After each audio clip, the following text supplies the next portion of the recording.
Hi, my name is Meredith Mustard, and I am here to show you how I make little books that look like this out of my sort of discarded or unusable jelly prints. I have several books just, show you there's a lot of variety. But I'm going to just go through it step by step. I'm here at To Imagine Studios in Farmington, Maine, and you can find us on the web at toimaginestudios.com. So here's how I start. I have stacks of jelly prints that, sometimes it's just cleaning off the plate or something was not going well, or I tried to do a transfer, it didn't work. And so I saved them. Now that's a especially pretty one. I just know that I would never frame it for anything. And so I go through, I choose to make a book. I usually choose about 10 sheets that are, ones that I want to include. And then what I do, I'm just going to show you this. I use a bone folder and I fold them. This is a sheet that I use to make a transfer print from a photograph that I had done. I'd made a laser print and transferred it. So it has the paint on it. It's not exactly a jelly print, but anything goes in these. So I trimmed them down. I've taken the white off the edges because my plate looks like this. There's usually a lot of white and it can be distracting. So I put it on a paper cutter and I trim 10 sheets at a time so they're exactly the same size.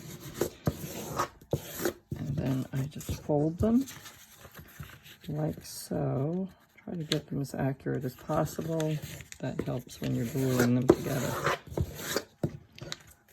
Fold them all together. You can see they're just whatever mishmash. Some of them are printed on both sides, or I've rolled off something on the back.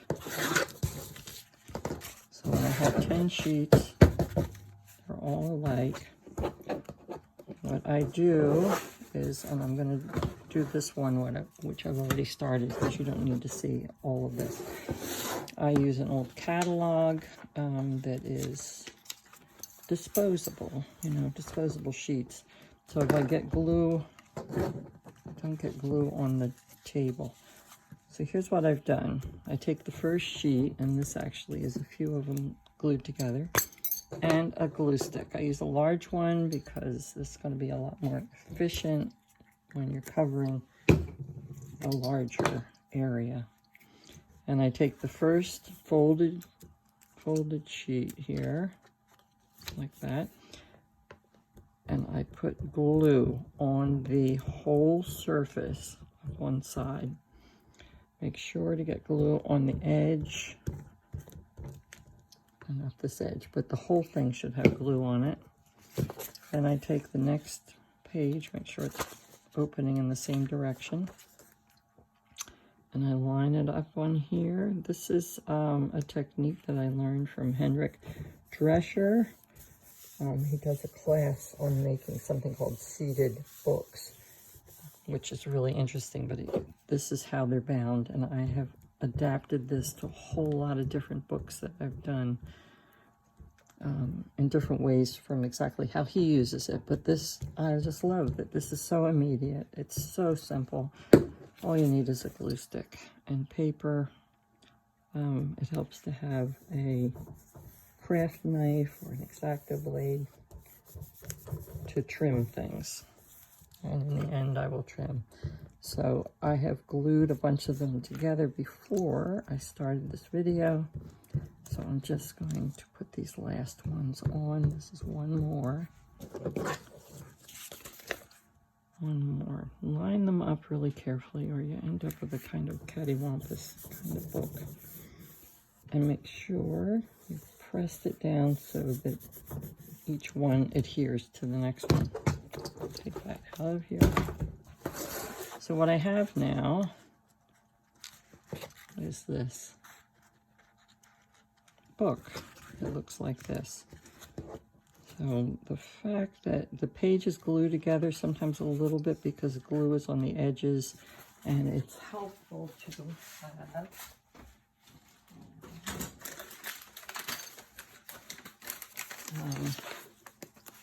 these baby wipes. They're just handy, they're wet, and they'll pick up that glue. So I'll take one of those. Oh, another package, please. That one's without a scent, or just as simple as can be. And then I might, like, if I know there's some glue happening on the edge of the page, I'll just take a swipe at it and take it off. And there's one for sure. So sometimes they get glued together. Also, the paint that I've made these prints with is acrylic paint. And acrylic paint can act as a glue. So when you put acrylic painted pages against acrylic painted pages, sometimes they'll stick. So once I press this, if they stick, what I do is I bend it a little bit, and that pops them apart so I can open it. Okay, so I've got this little book, but the outside of it's not very attractive.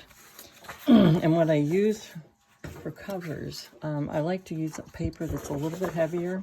So I have a lot of old atlases, and I'll jelly print onto them any kind of mishmash, whatever. This is also a little bit heavier than my paper I print on. Is some really good quality inkjet printer paper from like Staples and any place like that, or HP. So this is a piece that I really love, but I don't have a cutting board here to trim it up. So I'm going to use this one. I am considering this front. So I'm going to put it on with all this squirrely stuff happening on the front. And this is how I do it. I'm going to put the glue stick again on the front.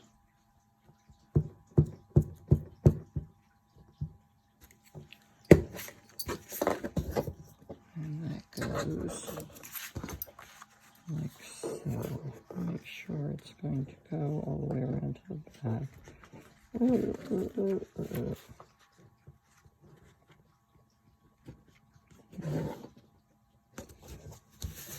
always looking a little bit behind things. I'm not controlling the outcome really carefully, and that is okay with me. So the other side, I'm going to glue this, put some along the binding, the spine also. Make sure it glues to the edge, because that's the place where it seems to have the most problem.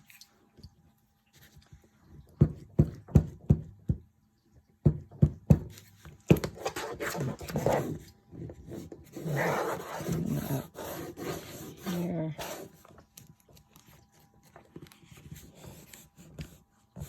Around the back. Press it down. Now when I find the front and the back are a little bit off kilter, so I leave extra when I do this, and I can trim it to match the actual book.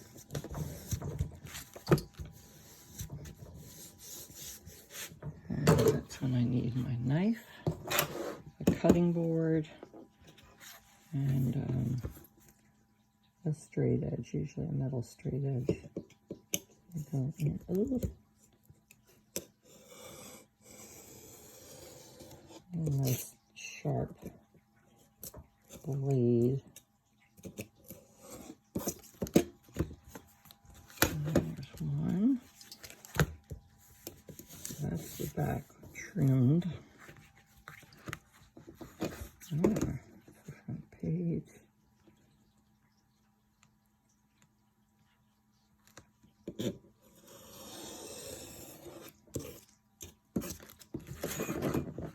The top and bottom are a little bit trickier.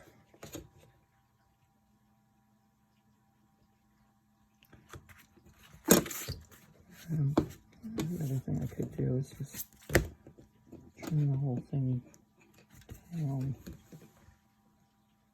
Yeah, I can do that. And didn't trim it to match the pages.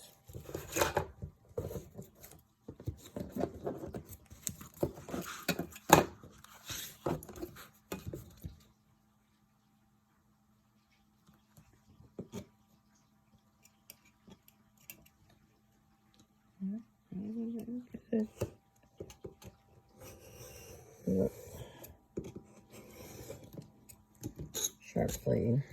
I think a heavier blade. Some of those X-Acto knives for crafts are not very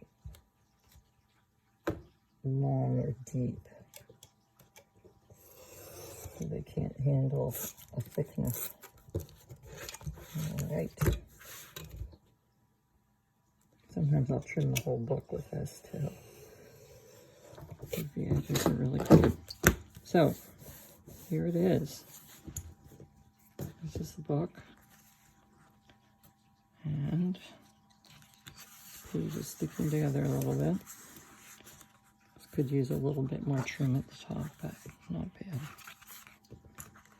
Now what happens too when I go in, I use this gel pen. I love this white gel pen. It's a Uniball Signo, and it just writes really well onto the acrylic and looks really opaque, which I think is important. If you have something that's kind of washy, sometimes it disappears. Now when I get to a page like this, and I can feel the glue on it and want it to stick together, if I wanted to cover this up, I can now come back in and just collage a piece over that. Or sometimes when I go to write into a book, there's something in it. There's a transfer I did from some of my own calligraphy. Didn't come out completely clearly, but it's kind of nice, subtle. And I've had this happen where I have a page, I'll do a book and I'll think, oh, I'm going to write something in it. And there's a page with some type in it or something, or an image that is really inappropriate for what I'm writing. And I'll just collage something over that page. So that's that. Now, some of the other options, I'll tell you, I've done a lot of printmaking on, we made calendars, our studio, and we had them on our website. They're not really calendars, they're an homage to a calendar. Anyway, so they're not really that good anymore after the year is over. So I print on the other side. I love the weight of them. And this would make a great cover. It would also, when I make prints on these, and I have ones that I don't really want to keep, I'll cut them up and make books just like this. And these are some of the ones I made. And what's really lovely about that weight is when you glue it together, it's almost like one of those kids' cardboard books. The pages are really stiff, so it really keeps its shape. And they're just really fun. So I think that's pretty much it. I also recommend, if you have old catalogs, this is just great for gluing. So when I glue on this, if I get glue on a page, I just rip it off and stick it in the recycling and go on to the next page. That's all you need to know, I think. So give it a try, and if you want to see more, I'll probably post this video also on YouTube. You can go to YouTube and search Meredith Mustard, and a whole bunch of videos will come up. Anyway, thanks for joining me. Bye.